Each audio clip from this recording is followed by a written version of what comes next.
സിപിഎമ്മിന്റെ തെരഞ്ഞെടുപ്പ് നാടകങ്ങൾക്കെല്ലാം തിരശ്ശീല വീഴുകയാണ്. തദ്ദേശ തെരഞ്ഞെടുപ്പിൽ അടിത്തറ ഭദ്രമാക്കുക എന്ന ലക്ഷ്യത്തോടെ സിപിഎം തയ്യാറാക്കിയ പദ്ധതിയെ ചോദ്യശരങ്ങൾ കൊണ്ട് എതിർത്തിരിക്കുകയാണ് സുപ്രീം കോടതി.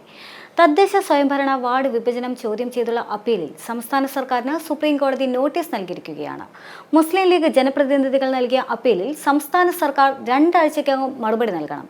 അപ്പീലിൽ വിശദമായ വാദം കേൾക്കേണ്ടതുണ്ട് എന്നും ജസ്റ്റിസുമാരായ PS നരസിംഹം, അക്സാനുദ്ദീൻ അമാനുള്ള എന്നിവർ ഉൾപ്പെട്ട ബെഞ്ച് വ്യക്തമാക്കിയിരിക്കുകയാണ്. ജനസംഖ്യ മാറിയ സാഹചര്യത്തിൽ എങ്ങനെ എണ്ണം കണക്കാക്കുമെന്ന് സുപ്രീം കോടതി ചോദിച്ചു.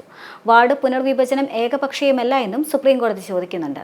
ആനുപാതികമായാണ് ജനസംഖ്യ കണക്കാക്കിയതെന്ന് സംസ്ഥാന സർക്കാരിന് വേണ്ടി ഹാജരായ മുതിർന്ന അഭിഭാഷകനായ KK വേണുഗോപാൽ അറിയിച്ചു. അപ്പീൽ സുപ്രീം കോടതി 2 ആഴ്ചയ്ക്ക് ശേഷം വീണ്ടും പരിഗണിക്കാനാണ് സാധ്യത. മുസ്ലിം ലീഗ് ഭരിക്കുന്ന 8 നഗരസഭകളിലെയും 1 ഗ്രാമപഞ്ചായത്തിലെയും ജനപ്രതിനിധികൾ നൽകിയ അപ്പീലിലാണ് സുപ്രീം കോടതിയുടെ പരിഗണനയുള്ളത്. 2024 ഒക്ടോബറിലെ സംസ്ഥാന സർക്കാരിന്റെ വാർഡ് പുനർവിഭജന ഉത്തരവും ഡീലിമിറ്റേഷൻ കമ്മീഷന്റെ മാർഗനിർദ്ദേശങ്ങളും നിയമപരമാണെന്ന ഹൈക്കോടതി ഡിവിഷൻ ബെഞ്ച് ഉത്തരവ് റദ്ദാക്കണമെന്നതാണ് അപ്പീലിലെ ആവശ്യം. 2011 സെൻസസ് വിവരങ്ങളുടെ അടിസ്ഥാനത്തിൽ 2015 വാർഡ് വിഭജനം സംസ്ഥാന സർക്കാർ നടത്തി.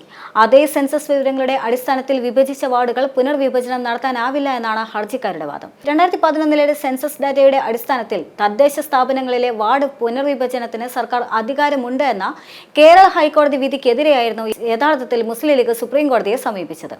കോഴിക്കോട് ജില്ലയിലെ വിവിധ മുനിസിപ്പാലിറ്റികളിലെ 6 ലീഗ് നേതാക്കളാണ് സുപ്രീം കോടതിയിൽ ഹർജി ഫയൽ ചെയ്തതും. ഹൈക്കോടതി ഡിവിഷൻ ബെഞ്ച് ഉത്തരവ് അടിയന്തരമായി സ്റ്റേ ചെയ്യണമെന്ന് ഹർജിയിൽ ആവശ്യപ്പെട്ടിട്ടുണ്ടായിരുന്നു. 2011 സെൻസസ് ഡാറ്റ കാലഹരണപ്പെട്ടതാണെന്ന് ഹർജിയിൽ ആരോപിക്കുന്നുമുണ്ട്. ഈ വർഷം പുതിയ സെൻസസ് നടക്കാനിരിക്കെ പഴയ സെൻസസിന്റെ അടിസ്ഥാനത്തിൽ വാർഡ് വിഭജനം നടത്തിയത് തെറ്റാണ് എന്നാണ് ഹർജിയിലെ ആരോപണം. രാജ്യസഭാംഗമായ ഹാരിസ് ബീരാൻ മുഖേനയാണ് മുസ്ലിം ലീഗ് നേതാക്കൾ സുപ്രീം കോടതിയിൽ ഹർജി ഫയൽ ചെയ്തിരിക്കുന്നത്. UDF ഭരണത്തിലുള്ള മട്ടന്നൂർ മുനിസിപ്പാലിറ്റിയിലെയും കേരള ഹൈക്കോടതി ഉത്തരവിനെതിരെ സുപ്രീം കോടതിയിൽ ഹർജി ഫയൽ ചെയ്തിട്ടുണ്ട്. അഭിഭാഷകനായ അബ്ദുള്ള നസീഹാണ് ഹർജി ഫയൽ ചെയ്തത്. ഹർജിയിൽ ഇടക്കാല ഉത്തരവ് പുറപ്പെടുവിക്കും മുൻപ് തന്നെ തങ്ങളുടെ വാദം കേൾക്കണമെന്ന് ആവശ്യപ്പെട്ടുകൊണ്ട് സംസ്ഥാന സർക്കാർ സുപ്രീം കോടതിയിൽ തടസ്സ ഹർജി ഫയൽ ചെയ്തിട്ടുണ്ട്. കണ്ണൂരിലെ മട്ടന്നൂർ, പാനൂർ, ശ്രീകണ്ഠാപുരം മുനിസിപ്പാലിറ്റികളിലും കോഴിക്കോട്ടെ മുക്കം, കൊടുവള്ളി, പയ്യോളി, ഫറൂഖ് മുനിസിപ്പാലിറ്റികളിലും പാലക്കാട്ടെ പട്ടാമ്പി മുനിസിപ്പാലിറ്റിയിലും കാസർഗോഡെ പടന്ന പഞ്ചായത്തിലും നടത്തിയ വാർഡ് വിഭജനം നിയമവിരുദ്ധമെന്ന് കേരള ഹൈക്കോടതിയുടെ സിംഗിൾ ബെഞ്ച് നേരത്തെ തന്നെ ഉത്തരവിട്ടിരുന്നു. എന്നാൽ ഡിവിഷൻ ബെഞ്ച് വാർഡ് പുനർവിഭജനം ശരിവച്ചുകൊണ്ട് ഉത്തരവിറക്കുകയും ചെയ്തു. ഇതിന് എതിരെയാണ് സുപ്രീം കോടതിയിൽ അപ്പീൽ ഫയൽ ചെയ്തിരിക്കുന്നത്. തദ്ദേശ വാർഡ് വിഭജനത്തിന്റെ കരടിന്മേൽ പുനർവിഭജന കമ്മീഷന് ലഭിച്ചത് പരാതികളുടെ പ്രളയം തന്നെയായിരുന്നു. 14 ജില്ലകളിൽ നിന്നായി ഏകദേശം 16,000 മുകളിലാണ് രേഖാമൂലം പരാതികൾ ലഭിച്ചിരുന്നത്. സംസ്ഥാനത്താകെ 30 പഞ്ചായത്തുകൾ ഒഴികെ മറ്റെല്ലാ തദ്ദേശ സ്ഥാപനങ്ങളിൽ നിന്നും കരടിനെതിരെ പരാതി ഉയർന്നു വന്നു.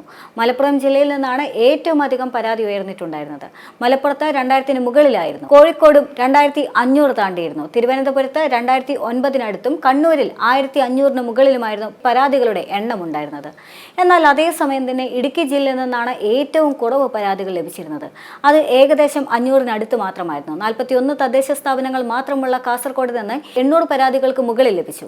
കോർപ്പറേഷനുകളിൽ ഏറ്റവും കൂടുതൽ പരാതി വന്നത് തിരുവനന്തപുരം കോർപ്പറേഷനിൽ നിന്നുമായിരുന്നു. അത് ഏകദേശം 1000-ഓളം വരും. പരാതികളുടെ എണ്ണത്തിൽ 2ാം സ്ഥാനം എറണാകുളം കോർപ്പറേഷനും 3ാം സ്ഥാനം തൃശൂർ കോർപ്പറേഷനുമായിരുന്നു ഉണ്ടായിരുന്നത്. പുനർവിഭജനത്തെ CPM രാഷ്ട്രീയ ലാഭത്തിന് ഉപയോഗിച്ചു എന്നതായിരുന്നു ഉയർന്നു വന്നിരുന്ന പരാതികളിലെ പ്രധാന വിമർശനം. പരാതികളിൽ ഭൂരിഭാഗവും ഈ വിഷയത്തിലായിരിക്കും. ചട്ടങ്ങൾ പാലിച്ചല്ല വിഭജനം എന്നതാണ് കോൺഗ്രസും മുസ്ലിം ലീഗും BJPയും നിലപാടെടുത്തിട്ടുണ്ടായിരുന്നത്. കൃത്യമായി പരിഹരിക്കപ്പെട്ടില്ല എങ്കിൽ പരാതികൾ വലിയ രാഷ്ട്രീയ കലഹങ്ങൾക്ക് കാരണമാകുമെന്നും ലഭിച്ച ഓരോ പരാതിയിലും പുനർവിഭജന കമ്മീഷൻ അന്വേഷണം നടത്തുമെന്നുമെല്ലാം തന്നെ പ്രഖ്യാപനമുണ്ടായതാണ്. പബ്ലിക് ഹിയറിംഗ് നടത്തിക്കൊണ്ട് പരാതിക്കാരെ നേരിൽ കാണാനും എന്നിട്ടാകും അന്തിമ വിജ്ഞാപന പ്രഖ്യാപനമെന്നെല്ലാം തന്നെ ആദ്യമേ പറഞ്ഞിരുന്നതാണ്. പരാതികളുടെ പ്രളയത്തിനിടെ ഇത് എത്ര നീളം എന്നതായിരുന്നു അന്നത്തെ ഉയർന്നു വന്നിരുന്ന പ്രധാന ചോദ്യം. മറ്റു പാർട്ടികളുടെ പരാതിയേക്കാൾ തിരിച്ചടിയായത് CPI നൽകിയ പരാതിയായിരുന്നു.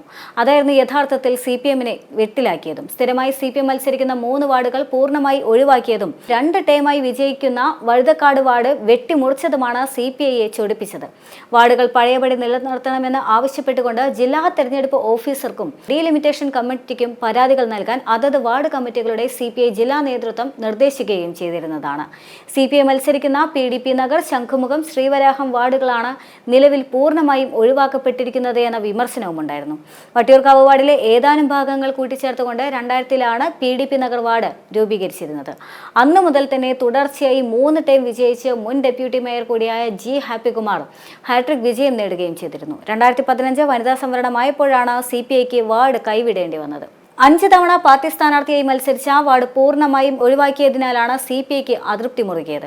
2010-ലെ വാർഡ് വിഭജനത്തിന് ശേഷം 2 ടൈം CPI സ്ഥാനാർത്ഥികളാണ് ശംഖുമുഖം വാർഡിൽ വിജയിച്ചത്. 2020-ലെ തെരഞ്ഞെടുപ്പിലും CPI സ്ഥാനാർത്ഥി തന്നെയാണ് മത്സരിച്ചത് എങ്കിലും കോൺഗ്രസ് സ്ഥാനാർത്ഥിയാണ് വിജയിച്ചത്. പാർട്ടിയുടെ സ്വന്തം വാർഡ് എന്നതാണ് ശ്രീവരാഹത്തെ CPI വിശേഷിപ്പിക്കുന്നത്.